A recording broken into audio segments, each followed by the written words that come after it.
কবিতাৰ শিৰোনাম আইতাৰ লিপষ্টিক। কবি শচীন্দ্ৰ কুমাৰ অধিকাৰী।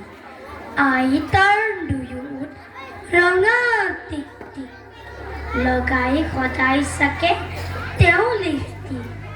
পিছে বাৰু ক'ত পায়, কোনে দিয়ে কিনি, মনে মনে আনি দিয়ে ককাই কিজি।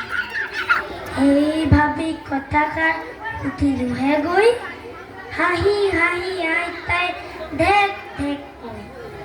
বতাটোৰ পৰা আমি তামোল এখনি খুন্দনাত সুমুৱাই দিলে চূণ সানি।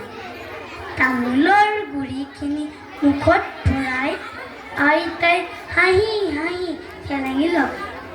পিক কৰে ৰসখিনি দিলে উলিয়াই, দেখি মই কত ভাব কিনো কথা পাই।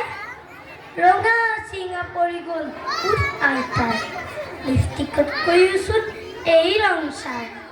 আইতাই ক'লে, বা এইয়ে লিপষ্টিক, অসমীয়া নাম তাৰ তামোলৰ পিক। ধন্যবাদ।